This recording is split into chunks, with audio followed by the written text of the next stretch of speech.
இப்போ நீங்க பார்த்துட்டு இருக்கிறது லக்ஷ்மி தேவி தாயார் நின்ற கோலத்தில் அருள் புரிவதற்காக காத்துட்டு இருக்காங்கன்னு தான் சொல்லணும். நின்ற கோலத்தில் இருக்கக்கூடிய லக்ஷ்மி தேவியை இதுவரையும் எங்கேயுமே பார்க்க முடியாதுங்க. ரேர் ஐட்டம் சொல்லலாம். ஏன் ரேர் ஐட்டம் அப்படின்னு நான் சொல்றேன்னா, இந்த மாதிரி வடிவமைப்பை வந்து நிறைய பேர் பண்ண மாட்டாங்க. ரொம்ப அபூர்வமாக தத்ரூபமாக பண்ணப்பட்டிருக்கக்கூடிய லக்ஷ்மி தேவி. இந்த லக்ஷ்மி வந்து பார்த்தீங்கன்னா கிரகலட்சுமியாகவும் நம்ம சொல்லலாம். ஏன்னா ஒரு கால் முன்னாடி வச்சு பொற்குடத்தை கையில் ஏந்தின மாதிரி தான் அம்பாள் வரும். ரொம்ப ரொம்ப வீரியத்தன்மை வாய்ந்த லக்ஷ்மி தேவிங்க.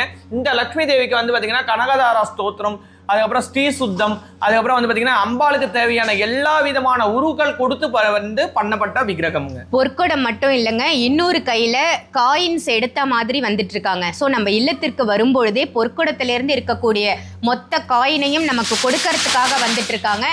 இந்த லக்ஷ்மி யாருக்கெல்லாம் வேணுமோ, இதுவும் ஒரே ஒரு பீஸ் தான் இருக்கு. யாருக்கு வேணுமோ உடனே ஆர்டர் பண்ணிக்கோங்க. லக்ஷ்மி தேவி யார் வீட்டுக்கு வரணும்னு நினைக்கிறாங்களோ ரெடியா இருக்காங்க, நீங்க ஆர்டர் பண்ணிக்கோங்க. ஸோ கண்ணுக்கு தெரிந்த இறைவன் யாருன்னு தெரிஞ்சிட்டிங்கன்னா சூரியன் சந்திரன் அப்படின்னு சொல்லுவாங்க. அதெல்லாம் ஒன்று தான். அதே போல தான் ஒரே ஒரு விக்கிரக பீஸ் தான் இங்கே இருக்கு. ஸோ வேணுன்றவங்க உடனே புக் பண்ணி இந்த அம்பாலை உங்கள் வீட்டுக்கோ இல்லைன்னா அந்த குபேரன் உங்கள் வீட்டுக்கு கொண்டு வந்தீங்கன்னா வாழ்க்கையில் பல மாற்றத்தையும் ஏற்றத்தையும் பெற முடியும்.